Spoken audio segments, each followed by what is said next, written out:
Hello, this is Julian with Coffee Reviews, and today we'll be reviewing the Finca Lord Voldemort Watermelon Yeast Anaerobic Processed Colombia from Moonwake Coffee Roasters. And there's the bag right there.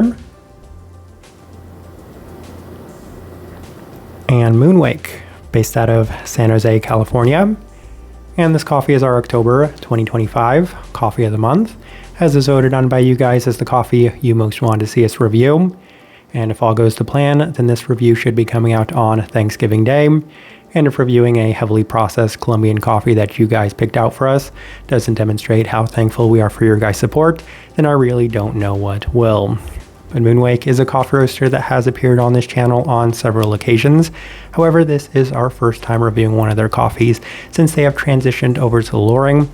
And we're definitely planning on revisiting them. However, this essentially expedited that process, as unsurprisingly, this probably isn't a coffee that we would have picked out to review. However, since you guys picked it out for us, it'll certainly be interesting to see how it turned out, as this right here is day 36. And yes, we are using a different mug for this review, and we'll get into why that is a little later. But the recipe we went with for this coffee was a significantly toned down one at a 15:1 water to coffee ratio, brewed at 90 degrees Celsius, about 194 degrees Fahrenheit. I like this one best through the V60, which usually indicates a more medium fine grind. However, we went significantly more coarse on the grind with this one as well. Now, roast profile for this coffee, this one is listed as one of Moonwake's light profiled offerings, and with all the processing, it is a little bit tricky to tell and compare alongside the vast majority of coffee roasters that we do review on this channel. It's certainly by no means the lightest, however, it is a fair bit lighter than I would say the average coffee roaster for the most part that we do review on this channel, so we'll still kind of align it with that medium light side of the spectrum by most standards and metrics. With all that out of the way, let's go ahead and start discussing this coffee. Day 16, first impression through the V60, and the immediate takeaway when opening the bag was that, unsurprisingly, there was a very prominent melon quality that was in line with the listed cantaloupe. Brewing the coffee itself definitely yielded the same results as the aroma, as the intensity did translate into the cup itself with a super intense melon quality in an artificial and unnatural sense. Now here's where the mug we're using does come into play. So we brewed this coffee, put it in our normal mug, and was drinking the coffee. And unsurprisingly, I didn't finish the entire coffee, so I want to say about half of it I just kind of got rid of after taking the notes. And then after that, every single coffee that I took notes for from that point going forward did not taste right. So putting this coffee in our standard mug seemed to significantly impact all of the other coffees that followed it as well for the entire day. So that is why from that point going forward, we actually opted to put it in its own separate mug, because that's just how intense this coffee was. It left such a lingering sense to it that it did hinder a lot of the other coffees that we were working with. So that's all to say, about as intense of a first experience as we've had from any coffee that we've reviewed this year. Day 18 through the Chemex, and there was certainly a similar sentiment this time around, as coffee is essentially very one note with a super artificial feeling melon component to it. The coffee that this one reminded me the most of was Coco Bongo, as it did have that just very intense one quality and characteristic to it, but it was hindered by some strange additions as well. So in the case of Coco Bongo, there was that coconut-like quality to it, but then there was also some strange components that were probably a result of the processing that was associated with that coffee. Same thing right here, a little bit of this unusual savoriness to it in a slightly vegetal sense, as well as this is by no means the cleanest coffee out there. So accompanying that just intense melon characteristic is just some, I want to say, less than desirable fermenting qualities to this one. Day 22 to the UFO brewer, and there has been very little change to this coffee as it is overly melon forward. And this is the best description I have of the experience of this coffee. It's that the aroma throughout is present, and it translates, I should read this word for word. Best description is that it has the aroma throughout, but there's a second before the coffee intensity hits, resulting in an almost liquid candy form of artificial melon with a little bit of savoriness as well. And I wanted to read that word for word because when I was drinking this coffee, I could not help but feel like this coffee honestly just felt like liquid candy of a melon sense to it. So still not necessarily the best results. And on day 24, we opted for the V60 with Moonwake's recipe, which is a 16-to-1 at 90 degrees Celsius. And it definitely helped the coffee as much as it possibly could up to this moment, as it is slightly toned down in terms of the intensity. And the best way I described toning down the intensity was essentially taking it from a 10 to a 9, as it's still just unbelievably melon forward, with a wildly intense and long-lasting melon quality yet again in an artificial and unusual savory sense as well. Those were also slightly toned down, but for the most part, this coffee just continued to remain extremely direct, about as direct as any coffee we've reviewed has been this entire year. Day 27, through the Chemex with the same adjustments, and there has been very little change as the coffee does continue to focus on the very prominent melon qualities to it. There is just a little bit of clarity off brew, however, it is back to offering a heightened level of intensity with a slight off savory quality to it. Honestly, I wouldn't blame you guys if you fast forwarded all the way to the point of our tasting wheel, because these notes are going to be very consistent and similar. Day 30 through the V60 with some even lower extraction adjustments, so 15-to-1 at 90 Celsius with a more coarse grind, and the coffee was the best it had been to this point because it does tone down more of the intensity, though it is still through the roof. Even with this coffee being about as toned down as it has been to this moment, it's still verging on a level 9 in terms of that overall intensity. A little bit of a bitterness leading to an uneven experience, but it was definitely worth the trade-off having the melon characteristic toned down. Day 33 through the Chemex with the same adjustments, and the coffee was the best it had been through the Chemex because we had also toned that down as much as we possibly could. There was still a bit of a preference towards the V60 as the melon qualities continue to remain very prominent. So on day 35, final notes we have through the V60 with our lower extraction adjustments and an even more coarse grind, and the coffee is the best it's been to this point, and it is easily the best it's been because I can drink this. I probably don't want to finish this cup of coffee either, but it's much more bearable given that that super strong intensity is to a much more even point. The unusual, slightly savory vegetal qualities are also significantly toned down. It's extremely green melon bar forward without much depth behind it, as there's a slightly unbalanced bitterness that just seems to be a component of the processing. However, I don't really know how else to describe this coffee other than essentially being a melted liquid melon candy in a cup. All right, let's go ahead and put up the tasting wheel so you can see what we're getting.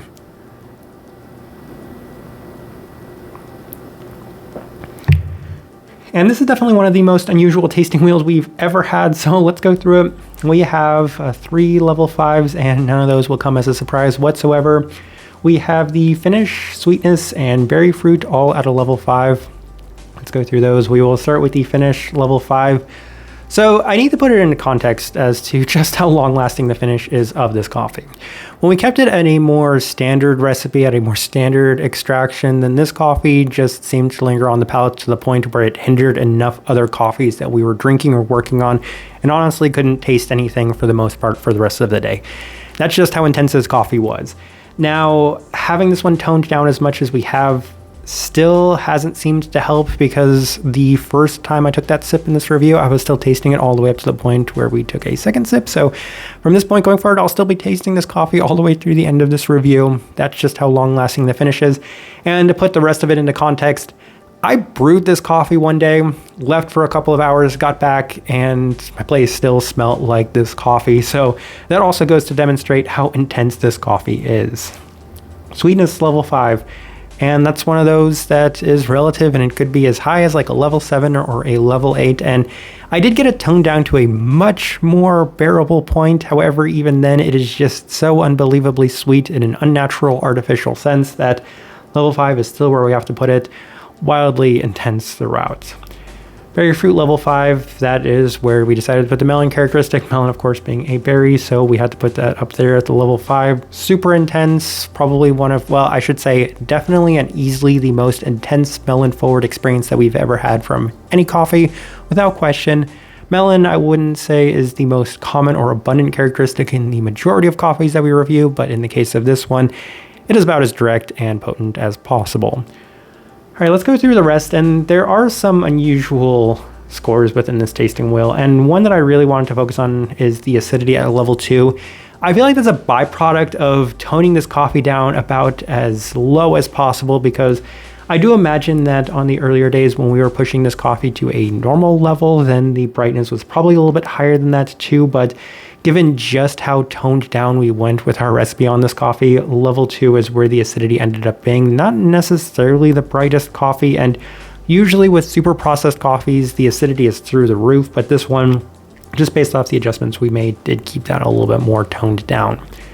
Florality, level 1, I don't know if we've ever scored any coffee in the history of this channel at a level 1 for florality, but the reason we did with this coffee is because it is just so direct in that one specific note that I couldn't really pick out too much else outside of that other than some very slight savory vegetal qualities to it. So the florality did seem to be a victim of that, because it would be a huge stretch to say that I experienced any sort of floral characteristics in this coffee. It is just so fruit forward. I feel like if you are going on a chart where you can say 5 florality, 5 fruit, kind of split a 10 score, this one is 10 fruit and 0 florality, because it is just so skewed in the fruit direction that there are no floral characteristics that I could pick up on it. A couple of level 3s, and we'll start with the body level 3. It does have a little bit of texture to it. I don't really have too much else to add to that. I feel like that's probably going to be expected with the V60 and what this coffee is. And then easily the most important thing worth discussing in this tasting wheel, it is the cleanliness level 3. And I'm more often than not at a loss for words on how to describe or chart the cleanliness and clarity of a coffee like this, because it must be said, this coffee isn't necessarily fermenty. It's not fermenty in the way that a lot of anaerobic processed Colombian coffees are, where they just essentially taste like wine, where they have that very boozy, heavy characteristic to them. And it's certainly not necessarily as funky as you might expect. What I usually associate with funk is something that's very off-putting, almost rotten, sort of like just very uneven in a lot of ways. And this coffee, it has a very unbelievably well-defined melon characteristic to it. Now, the way that it presents in this coffee is much more like melon juice than it actually is coffee. This genuinely tastes more like juice than it does like coffee. So given that it's very clean in the way that it presents that specific melon characteristic, I did have to keep the cleanliness somewhat moderate. However, there is enough of these unusual processing characteristics that are also present in something like Coco Bongo that does hinder that to the point where we had to keep it there as a level 3 mark. So that's to say, it's probably not as funky as you might expect, but there certainly are some characteristics that hinder the overall cleanliness to it, and that's why we charted it there more at the level 3 mark. But yeah, outside of that, honestly, I think that's everything on this tasting wheel. I do think it's worth noting that as I'm sipping this coffee, as it has cooled down, the kind of candied caramel quality is just a little bit higher than I might have expected, but 2, 3, somewhere is a good place for that. So outside of that, as I am looking at this tasting wheel, I do think it is a strange but good representation of what I was getting from this coffee.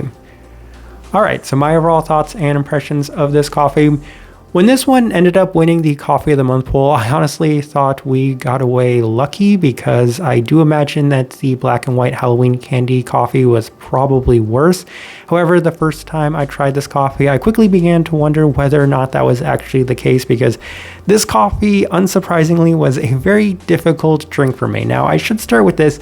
I actually do like Malona, and it's not that long ago, just a couple days ago, I went out for a hot pot and had a Malona bar afterwards, and I said, yeah, this coffee tastes just like this ice cream bar, and that's kind of what I was thinking the entire time. And yes, even though I very much enjoy those Malona ice cream bars, this coffee is a bridge too far for me. It just skews so far away from actually reminding me of coffee and tasting like something that is so unusually strange and artificial that it really doesn't come as much of a surprise that I wasn't necessarily the biggest fan of this coffee. I mean, the things that I prioritize are cleanliness. That's the number one most important thing for me in a coffee. So when a coffee presents this way, it's not surprising that it's not going to be my favorite. The fruit characteristic, I'll give it that. It's unique. Really never had anything like this, even if it's not something that I necessarily enjoy. But outside of that, the florality is missing to it. The sweetness is there, but it's in an overbearing and overly intense sense. Now, for those that are in Brian Kwan's Discord and are familiar with our Robert Asami scoring charts, then we have 5 Sidras for this coffee. I can certainly say that this one was a 5 Sidra special, even with us getting it as toned down as possible. Type of person I would suggest this coffee to. It is tricky given that I don't necessarily think that if you like Malone or if you really like melon qualities, then you will enjoy this coffee, because I like both of those and I really did not enjoy this coffee. There's a very specific type of drinker that will enjoy these sorts of coffees, and that is those that enjoy the overly experimental, heavier and out there, I shouldn't say heavier, overly experimental and out there coffees. The ones that have these just very loud and intense flavors, especially skewing in a fruit sense, because as mentioned, you can really enjoy a certain fruit quality or characteristic and not enjoy the way that it presents itself within a cup of coffee. But if you're looking for something overly intense, overly wild, overly out there, then this coffee is going to be a very good fit for you. Kind of the best direction I can point somebody towards on this one, and also the best way I can leave this review.